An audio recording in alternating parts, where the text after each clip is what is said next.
Hello, hello. Good evening, everyone. It's Wednesday, 9 o'clock here in Ireland, 10 o'clock in France. So it's time for our spiritual light. It's good to have you all here with us in this cold and wet evening here, at least here in Ireland. I don't know in UK and in France, but it is a typical Irish weather. And we are close to St. Patrick's Day, so don't forget to wear something green Green. on Saturday on the 17th. Is It is St. Patrick's Day, so let's Yes. let's put everything green green. So good.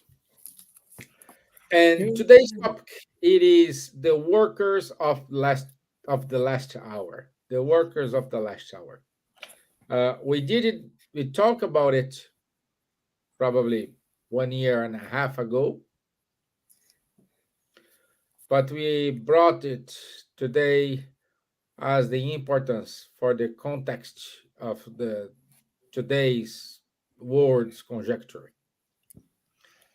So let's greetings our friends. So good evening, Miss Gibbons. How are you? Hello, good evening. I'm very well. Hope everyone is well.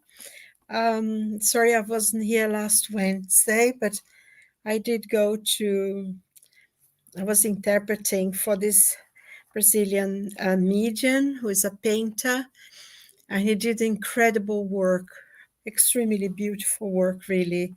So it was really nice, and it's nice to be back. And I hope everyone is all right and happy. And, as usual, we have an interesting theme to talk about that sometimes can be very confusing. So we try to clarify this a bit. And so there you are. Então, boa tarde, bom dia a todos, ou boa noite, onde quer que vocês estejam. Prazer estar com vocês novamente, falando sobre um tema interessante para discutir, para aprender. Espero que estejam todos bem e que Jesus nos abençoe a todos. Thank you. Yeah. Nice to see you, Bonsoir. Charles and Stevan. Yeah, good to see you again. We missed you last week, my dear. So bonsoir, Charles. Bonsoir Steven, bonsoir à tous. Hello Silvia, welcome back. We are very happy to have you back again. Yeah, interesting topic. Workers of the last one, the last shall be the first. Let's look a little bit about it, really, in the view of the changes which are necessary on the earth in order to have a sustainable future. Yeah. So good. Let me go to our video here. No, by the way, yeah, no. I couldn't find a nice video to show to us here. There are a lot videos on YouTube, but none of them is bringing the message we want to bring today, and that's the reason why we not put a video, because we say the understand of this parable. We're talking about here Matthew 20 from 1 to 16, the parable of the works in the vineyard. And this parable is a storytelling from a story told by Jesus in the New Testament. And many people have different interpretations of this. I'm not saying the one we're gonna give this to you today or our understanding for this parable, it is the right one.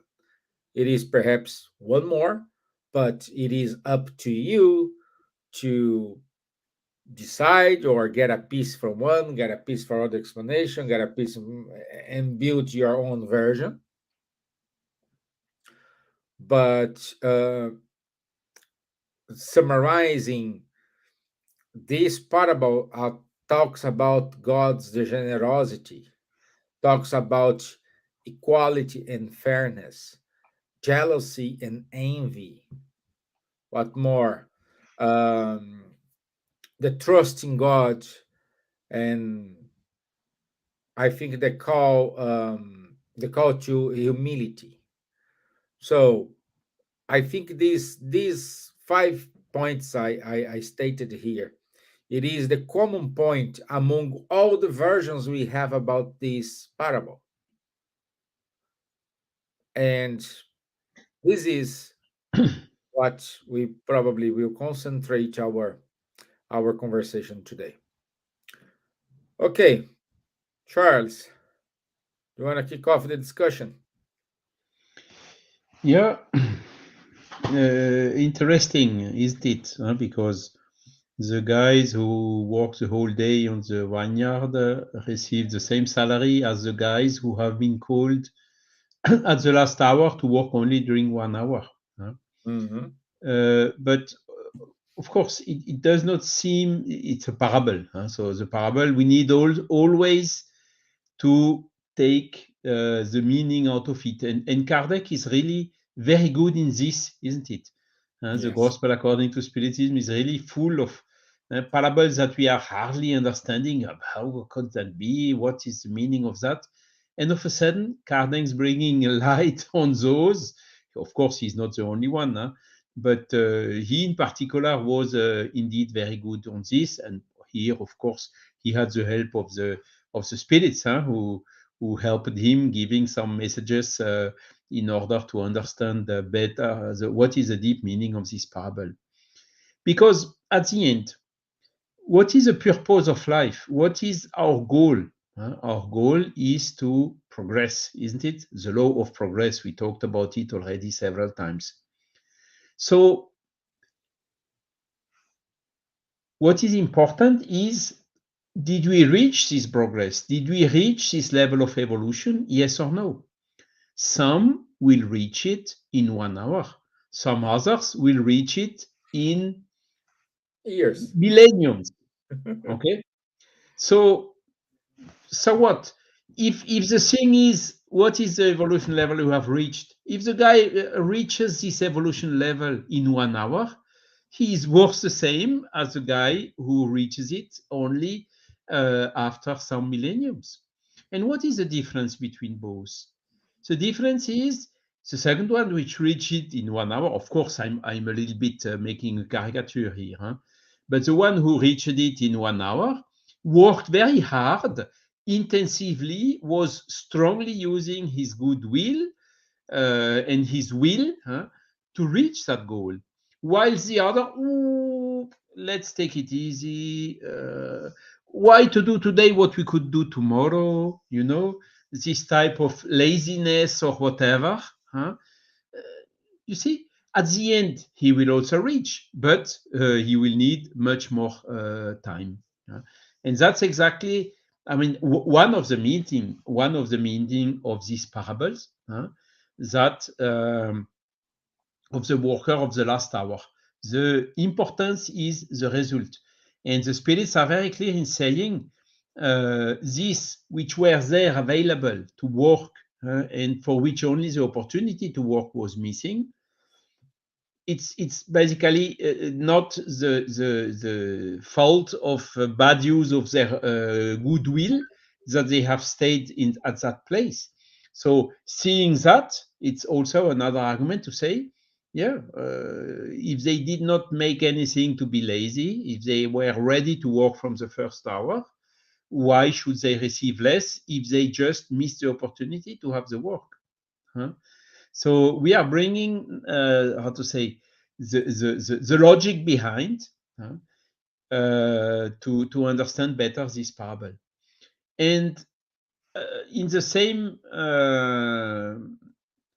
at the end of Matthew 20:16, Jesus is also saying So the last shall be first, and the first last. For many are called, and but few chosen. So this is also something very interesting. A lot of people here on earth are the first one. You know, they are, how do you say that, jouer des coudes in English? They are making maneuver in order to pass in front of the others, to be the first one and so on. While some others are saying, this person maybe is very on a hurry, maybe he has some urgency, somebody, children or mother or whoever, very ill, so I will let him go. The other one taking the thing with humility, with abnegation.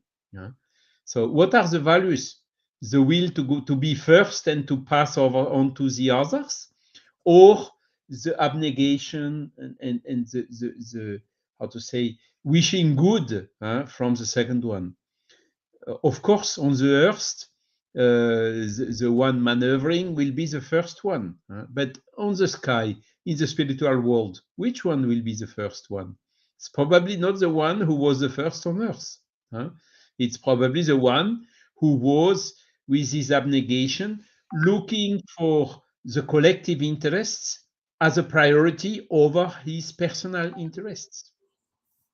How do we call the people whose personal interest comes first before the global interest? These are selfish people, you know, and selfishness, together with pride, we know it's not the best way to evolve quickly.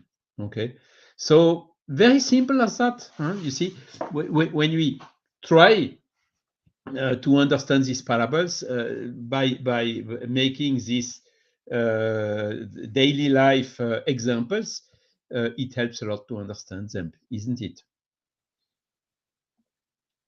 Yeah, it's true, my friend. It is true.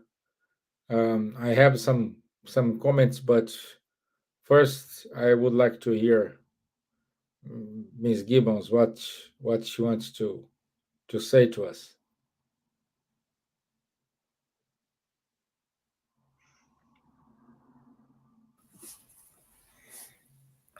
Well, it's very interesting. I mean, Charles gave a very good explanation of the parable, and also you did talk about it. And I think, like some few of the parables, when you first read it, it doesn't seem to make any sense, because if you think in terms of the material world in which we live, it would be that in the first instance, you think, oh, that's not fair. He starts working 8 o'clock in the morning. The other one starts work at 4, and they get paid the same thing.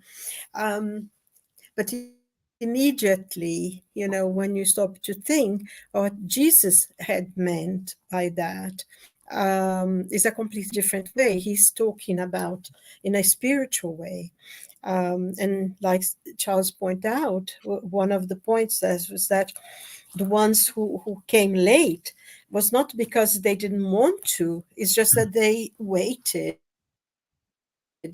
but there was no opportunity for them to go into the work. So they do their work to, but they fulfilled what they were they were doing. And also, I think it's interesting that in the parable,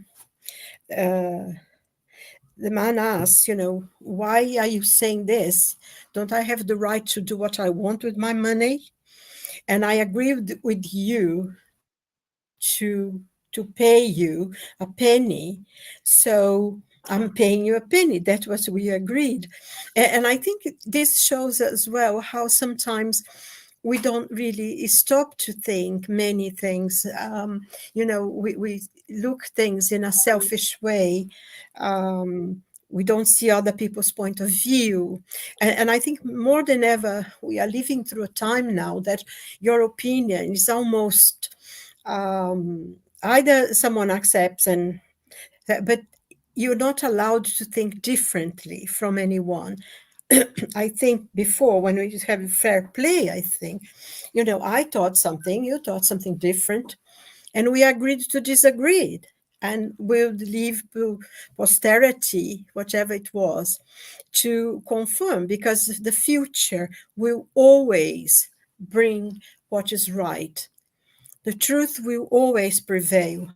And it's not a question of, it's my truth, your truth. This, I mean, if we think about it, it doesn't really exist, because something either is truthful in every single sense of the word or they're not. It's not a personal thing.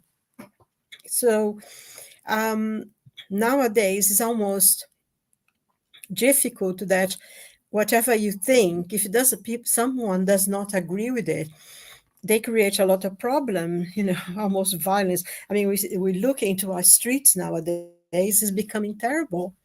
A group of very violent, very vicious people taking over the streets, and their opinion has to prevail when they put everybody else who doesn't agree with them in danger.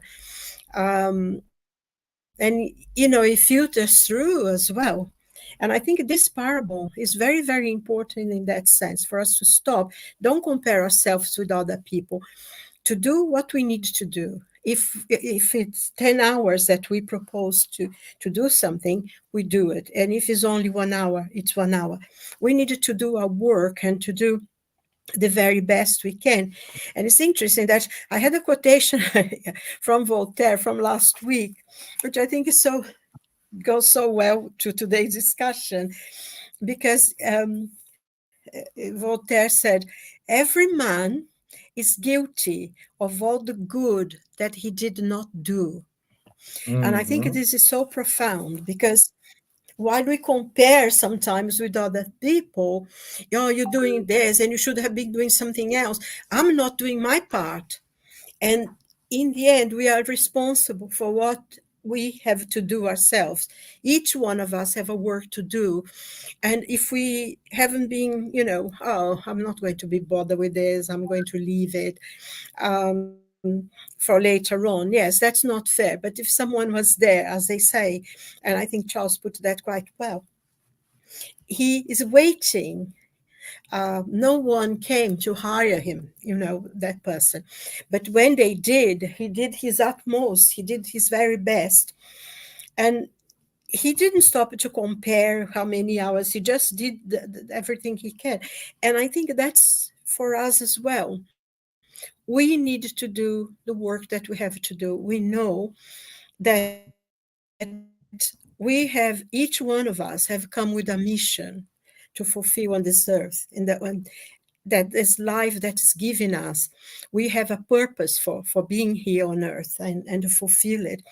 And it can be, sometimes you see, and it's interesting how people say, Gandhi had a mission, Mother Teresa had a mission, and Chico Xavier had a mission, and St. Francis had a mission. Yes, they had a mission, but we also have a mission.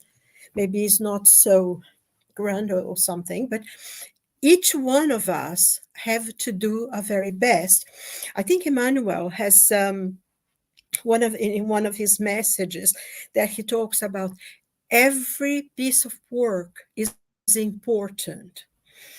Everything, because if you're building something and if you don't put a foundation, if it doesn't, everybody works properly in the foundation, the building will fall. And you cannot put a building up if someone will do the walls, someone will do the windows, someone will do the floors, someone will do the electrics. And every little bit of thing will make it. Someone has the idea, he designs it. The engineers will work on what is possible to build within, and the materials that you need to build, and then you have the workers, and I think this is so important, because that's how it is.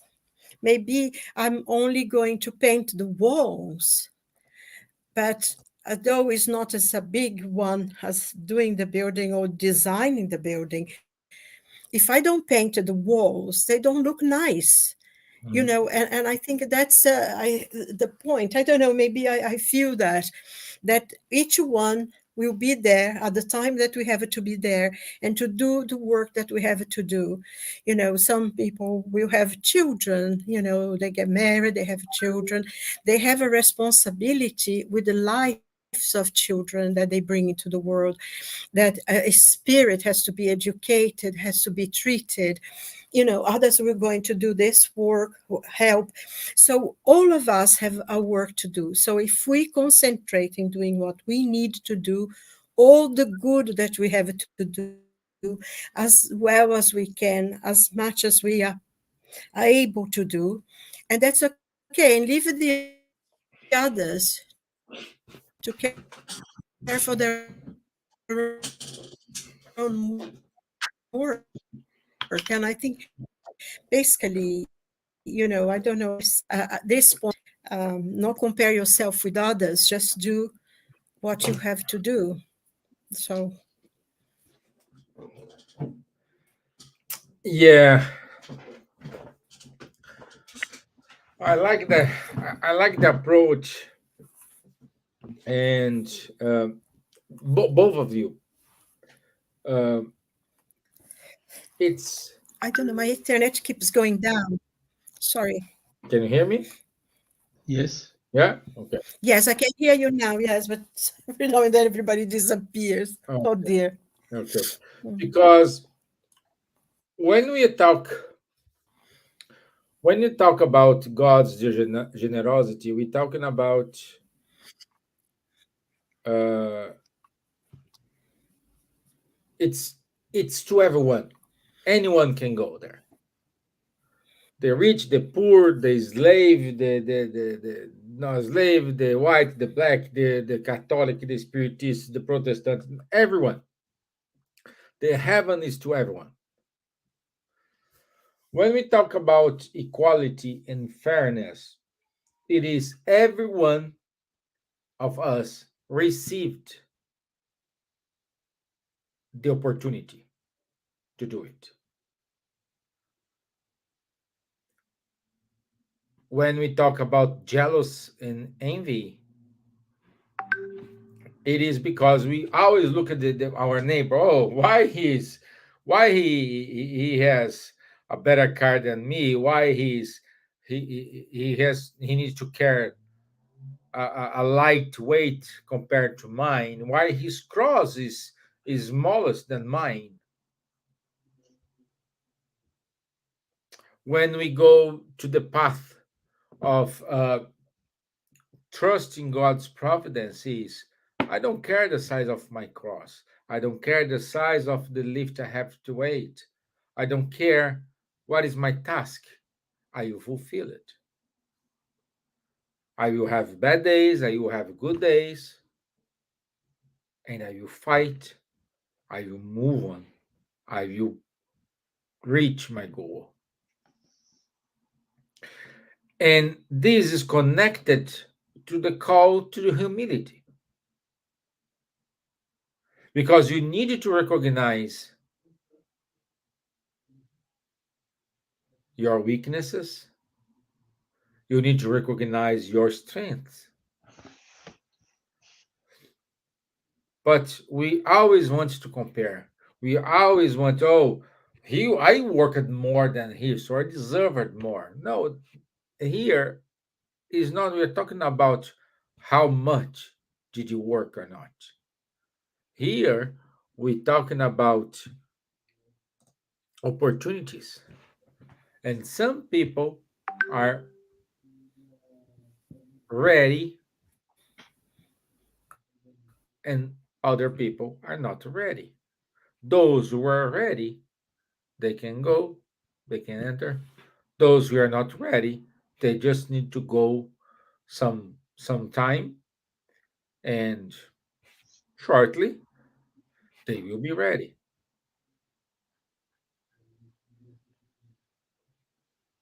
So this is the fair context.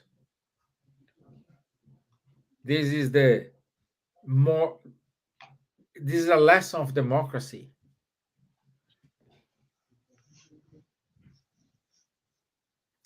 So um so Charles, um how to accept, because I said now I need to accept my my cross, my weight, my destiny, my mission, you call it whatever name you want to call it. But I said here, we need to accept it, fulfill it. We will have bad days, we will have good days. The only certainty I can give to myself and to anyone here who listen us, you will fulfill it. I just don't know when.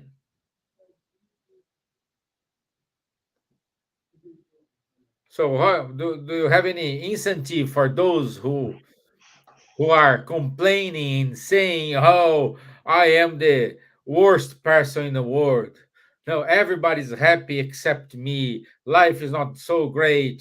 I don't know. I don't have no way out. I will gonna kill myself because nobody understands me. Nobody cares about me."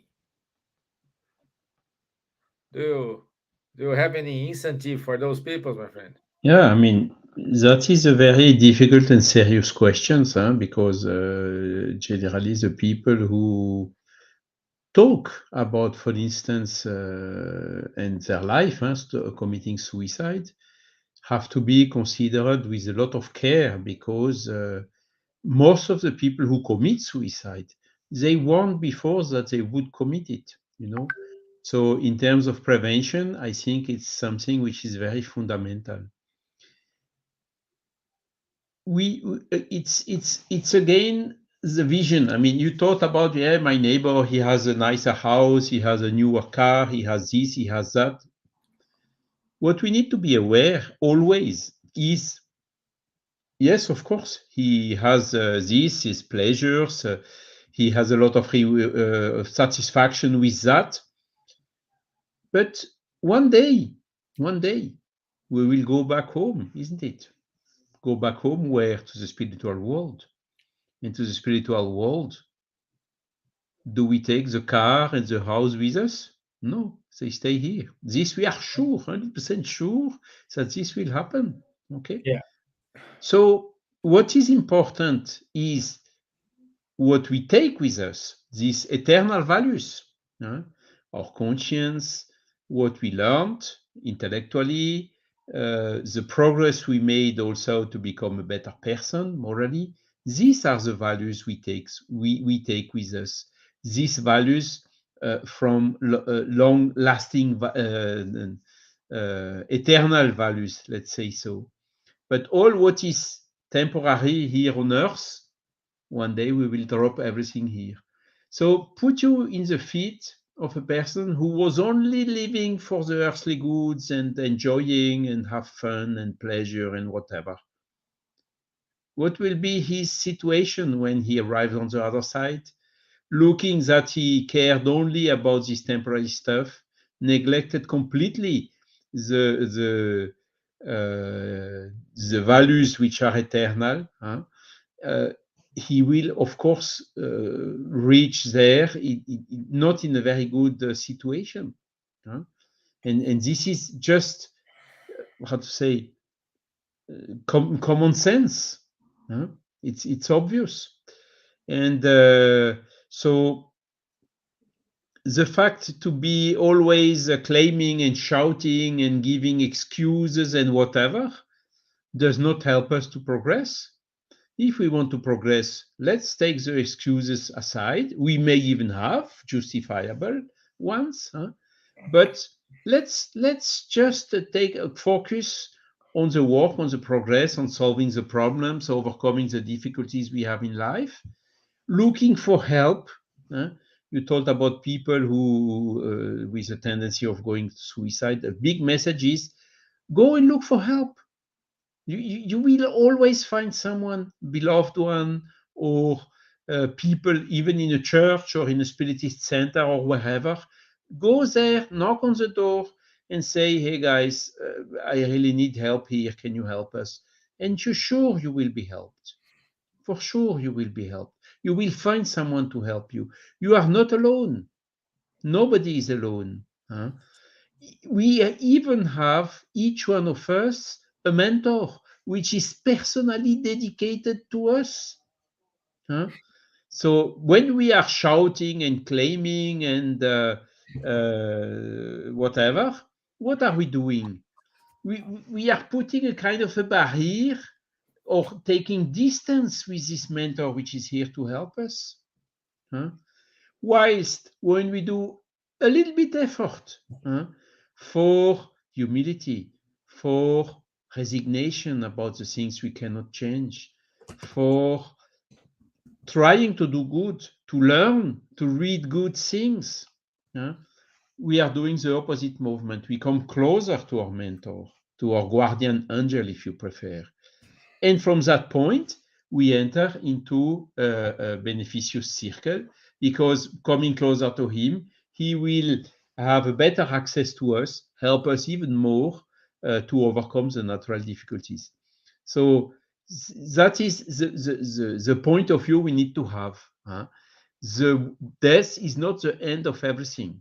The materialist people, of course, when they have a fatal disease or whatever, which cannot be cured, whatever, they just give up and they don't see any future. But once we are convinced that we have a soul, once we have understood by looking to the facts and the evidences that we have a soul and that this soul survives after the death, the vision changes completely. The most important is not this earthly stuff, it's our soul. So whatever are the earthly problems we can have, to have a wider vision, a bigger lateral vision, seeing the life not only from this temporary incarnation here on earth, but wider, also the life in the spiritual world. This gives us a lot more power and strength in order to cope with the difficulties, to overcome, to solve them, and to go progressing in this path of evolution. Okay, but for this, we need to have this understanding. We need to cultivate these values, which today are always also gathered into this concept of spiritual intelligence, isn't it? Empathy, disinterestedness.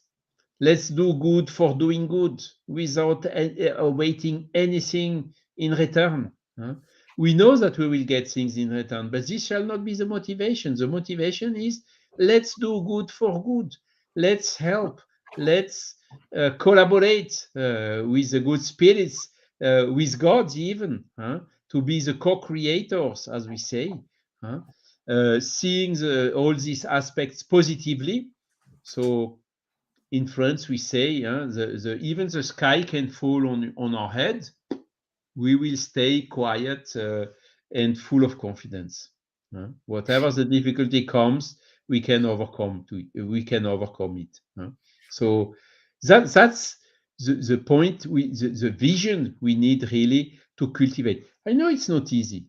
Sometimes we fall back. Sometimes someone is coming and put the foot so that we collapse. Sometimes some people are aggressing us. But okay, that's part of our daily bread, if I can say so. That's part of our daily life. If we see all these things from a higher point of view, they will very poorly touch us and not jeopardize us, not preventing us for continuing our path on evolution. Perfect. Perfect. My dear Gibbons,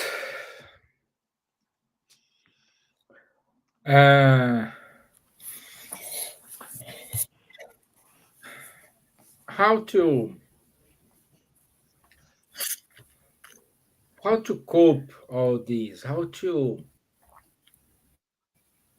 deal with the monster inside me.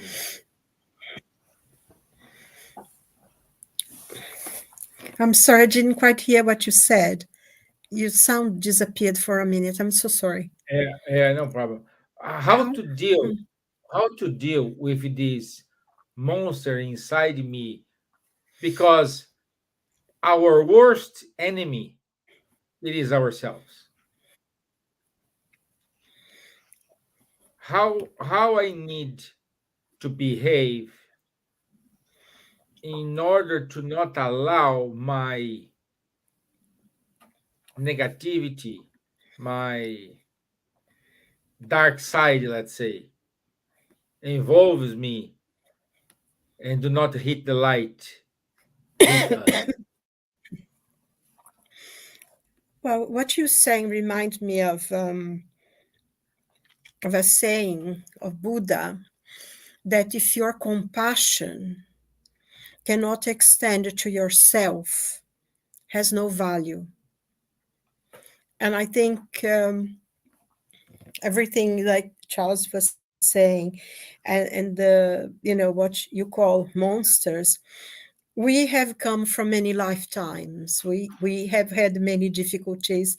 We have caused many passions and many pain on others.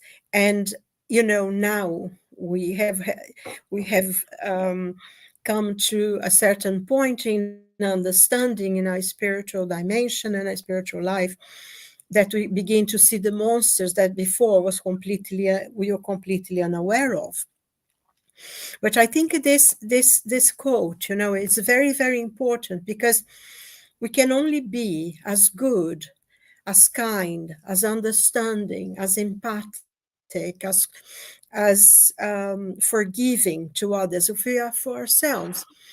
And most times we try to do everything from the outside, and we may be kind and empathic and forgiving and loving to others, and at the same time that we hate ourselves. So I think that is a thing as well that Jesus said: love your God with all your heart, with all your mind, with all thy soul, and your neighbor as yourself. And the second commandment is as important as the first.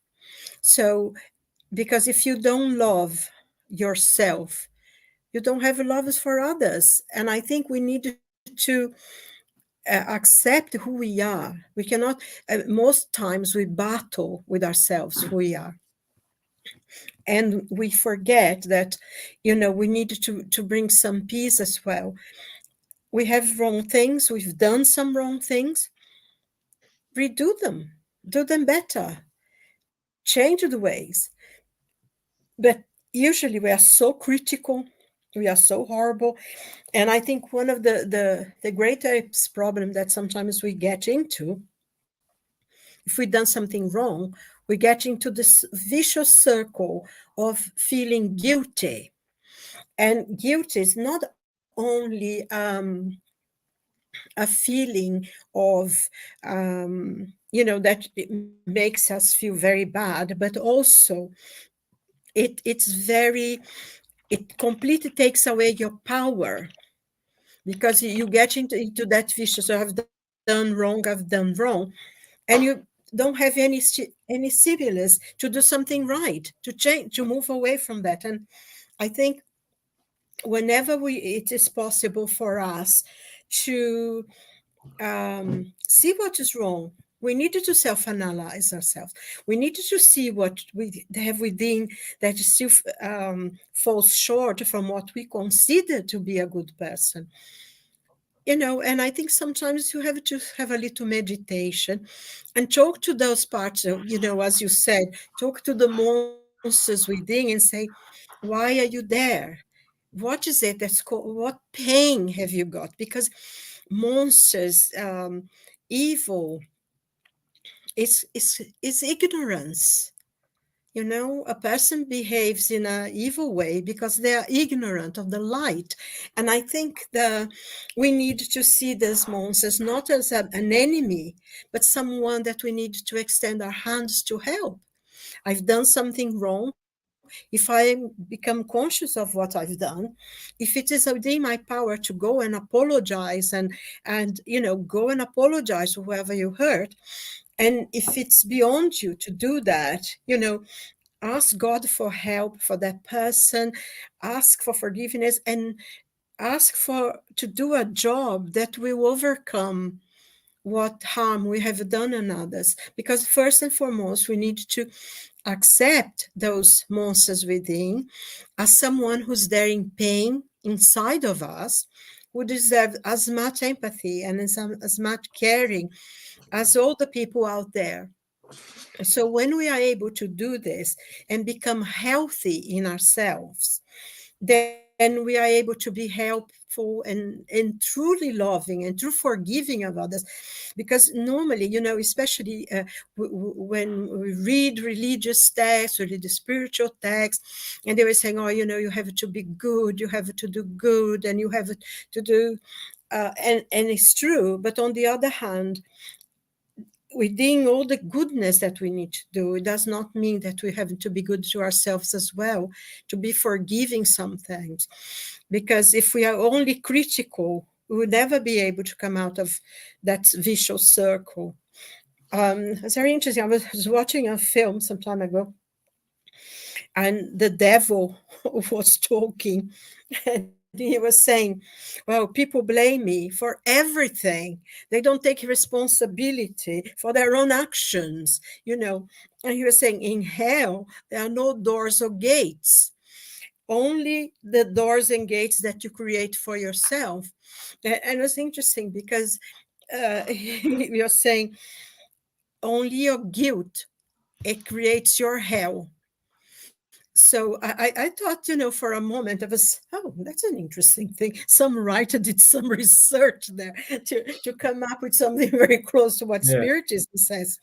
Because exactly, no, we blame the devil because he tempted us. Of course, we were there, why would, I think there's this expression, the devil find work for idle hands, because we're not doing anything.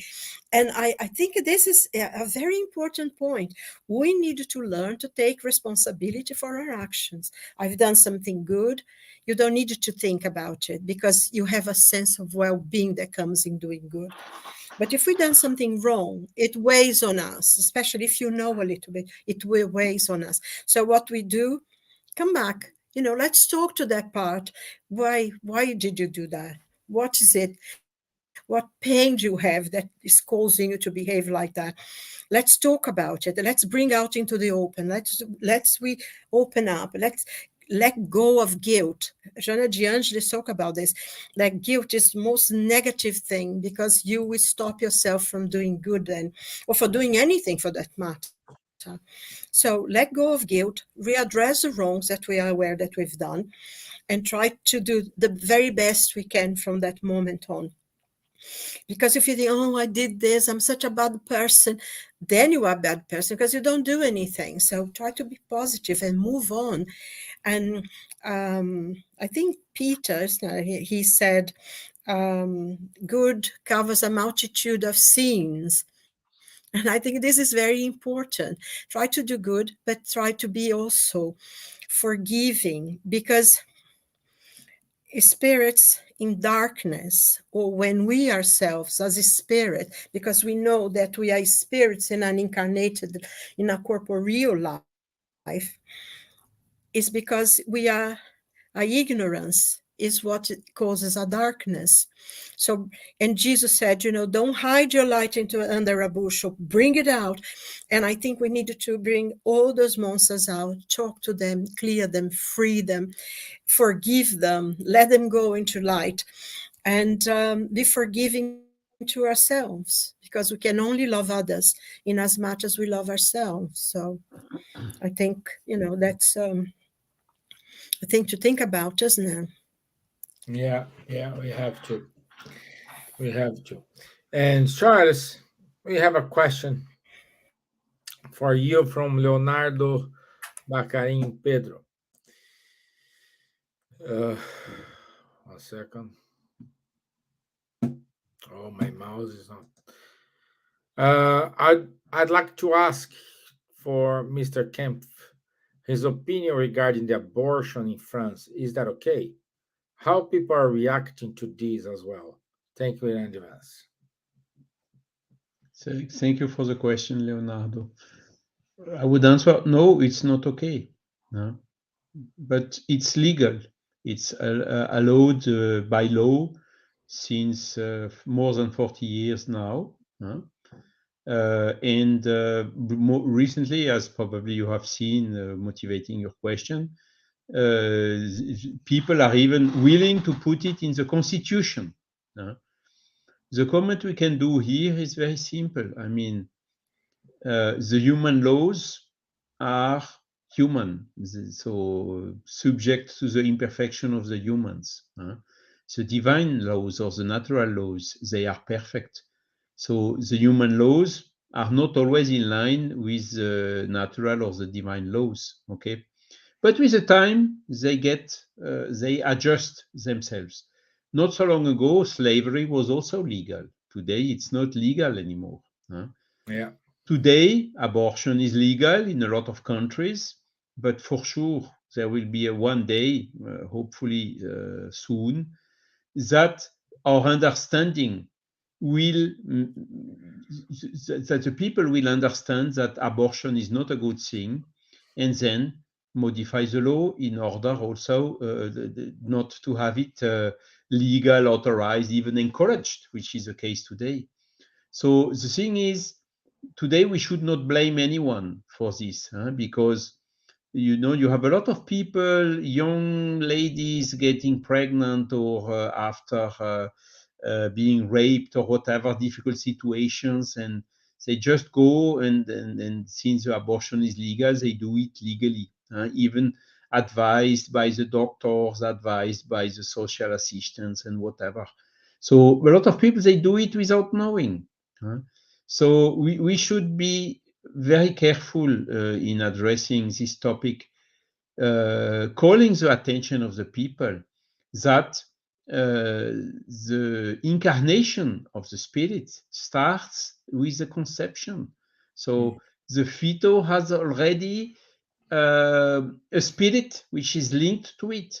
The DNA is different from the DNA of the father and of the mother, albeit there are some links, as well explained of the genetics, but the DNA is different. So the fetus is not just a part of the body of the woman. No, it's a little bit more. And this can only be understood when we think according to the spiritualist paradigm.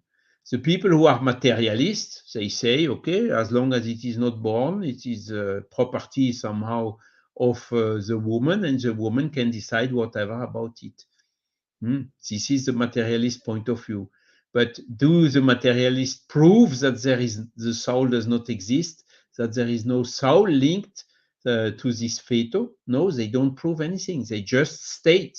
At the opposite, the spiritualists, they have a lot of evidences showing this. Even a lot of things like the embryogenesis cannot be explained by the law of nature only. There must be some energy there in order to explain the embryogenesis.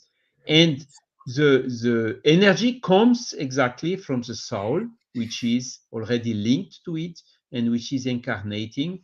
And the developments of the body is then following the human pattern according to the spirit which is linked to it, and not just by chance or only with the influence of the mother. That's not the case. So as soon as this gets, how to say, an evidence, or believed at least, then the law for sure will change. Okay, so no, it's not okay. The people who are reacting to this, saying it's legal, so why should I not do it? Because they don't have the adequate information. They do not have the adequate food for thoughts in order to evaluate the situation properly. Not only on the materialistic point of view, but on the holistic point of view, on the materialistic and spiritualistic point of view. And that's it. So, but what we should not do is blame, is finger point, say you have committed a crime, for instance. This is a tremendous lack of charity. Nobody, people who are doing a mistake without knowing, you cannot blame them so strongly. So every situation is different. I know in Brazil the abortion is still not allowed. Hopefully it will continue like that for a long time. I know there are also a lot of pressures there in order to have it authorized. But we need to proceed here with bringing light, explanation, and also being charitable with the people. Perfect, Charles. Yeah. And that Yeah. is part of the job of the worker of the last hour, isn't it? We It got is. the information, so we have to spread it. We have to inform. We have to clarify. We have to do our part. So definitively, here we say it's not a good thing. We should do all what we can to avoid, knowing that the only case where the abortion is justified is when there is a serious danger for the survival of the mother.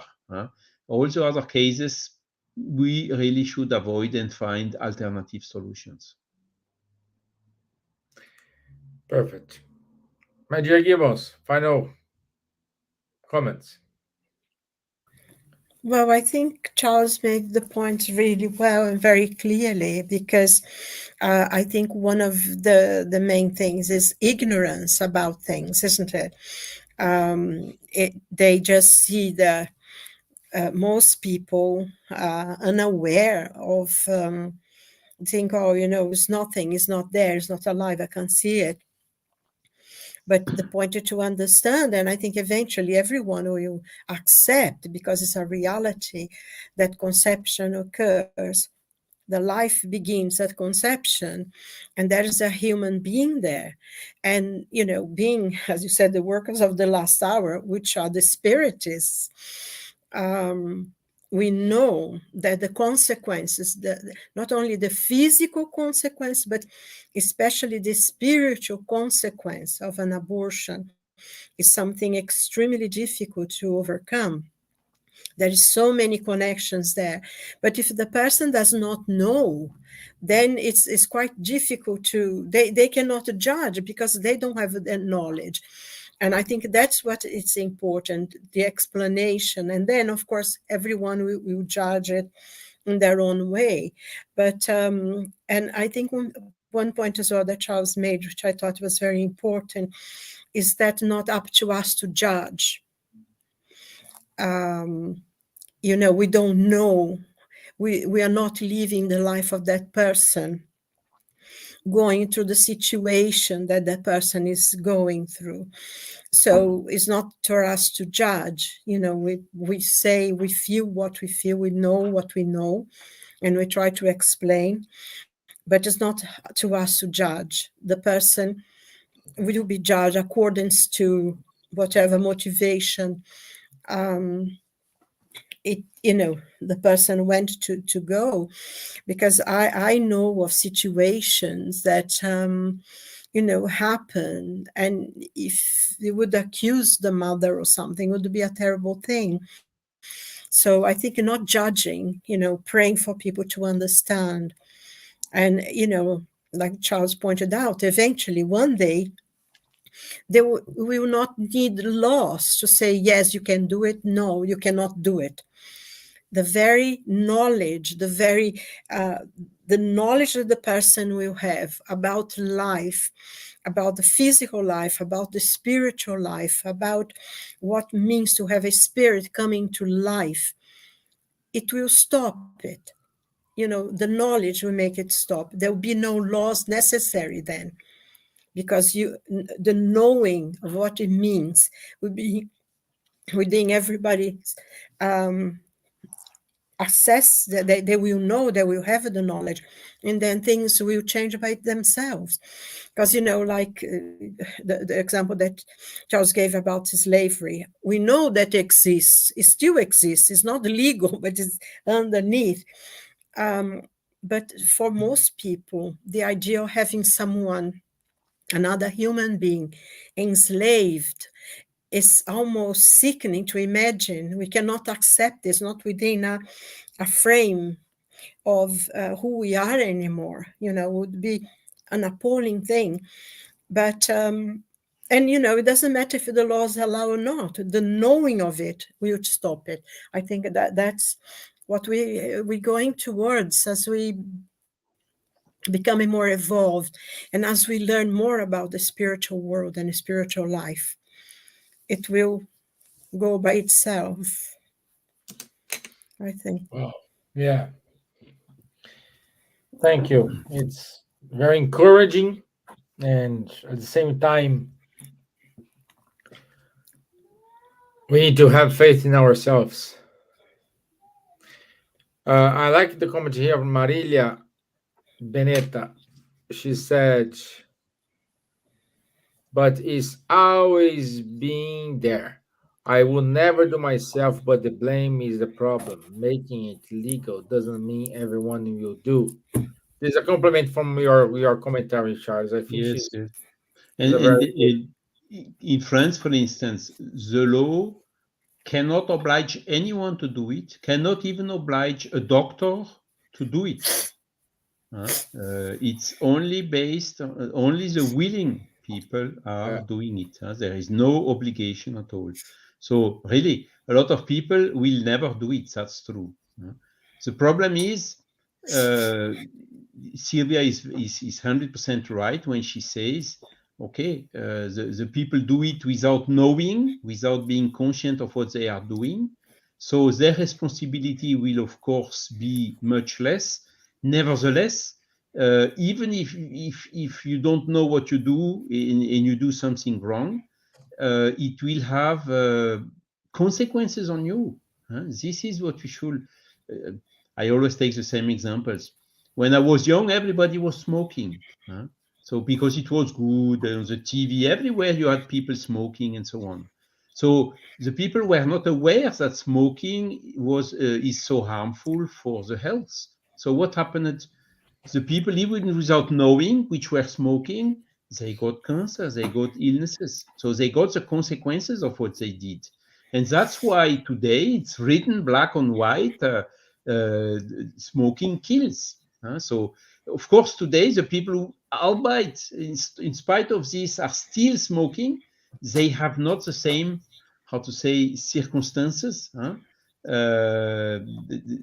limited responsibility as the people had before when they were not knowing. So our duty is to explain why it is not good, and as Silvia says, the consequences it can have. It is education. Exactly. Because, there is a lot of things that are even hidden nowadays, like post-abortion traumas, depression, this type of things is very little commented, but it happens a lot. You have a lot of people saying, women or even the people who decided, after this decision, I'm not the same anymore. I really regret it, cannot come back whatsoever. So it's not something just light like this. It has, as Silvia told, a lot of consequences. And when we look at it from the spiritual point of view, then of course it gets much clearer, and it will help us not to do it, or to make more prevention. For instance, what's the name of this in English? Preventing to have children. Yes. This Anticonceptional. anticonceptional. Exactly. This is absolutely free because you do not harm anyone. But once the spirit is here, linked to this body in development, it is his body. It's not our body anymore. So there, clearly, we are harming someone, and that is what you should think about. I just very briefly. Do I have a moment? Just a very briefly moment. Yeah. It's just that was something that Marilia said. I'm pro-choice, although I would never do it myself.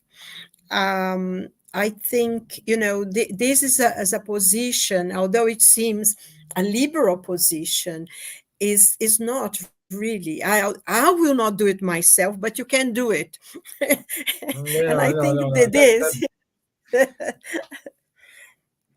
If we only knew, if women and men as well, it's not a woman's problem, it's a man's as well, because there is a father there. If they knew the spiritual consequences of an abortion, they wouldn't even dream of going through with one.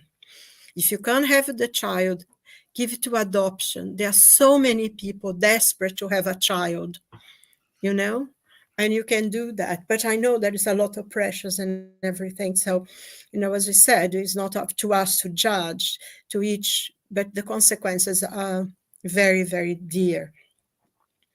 So. Perfect. Yeah. Yeah, it's the bottom line is let's work. When you're tired of work, work again. When you think it's finished, work again. Until we reach the perfection. The good thing is I shall see you in heaven. I don't know when, but we shall. It'll be boring. No? Hmm. Okay. Okay, let's go to our announcements because we're already over our time. So next, no, I pressed the wrong button. Sorry. So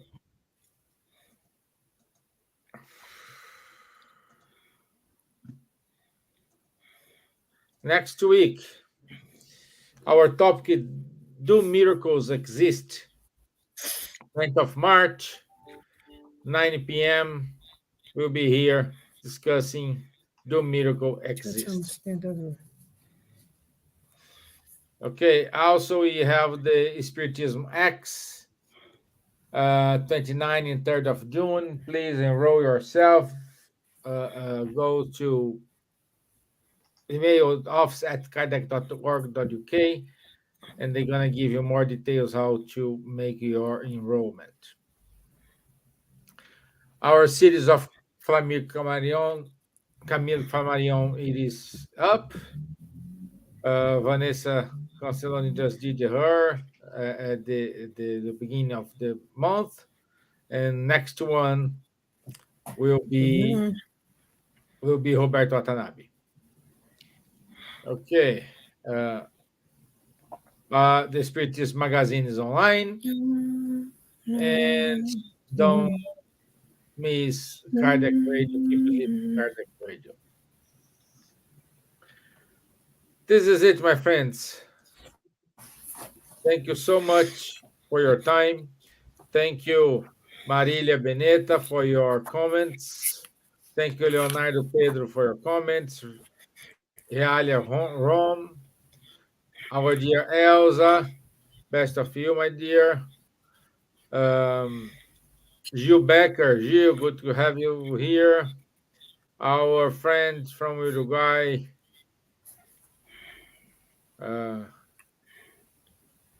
also Dani with us. So that's it.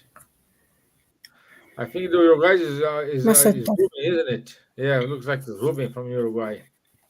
There's vote to know, but probably is our friend Ruben. Okay. Once again, thank you, my friends. Thank you very much for your time. Thank you very much for your inputs. I will see you next week. God willing. Thank you. God bless. All the best. Yes, good night. God bless. Have a blessed week, everyone. Much Thank you. peace. Bye-bye. Good night.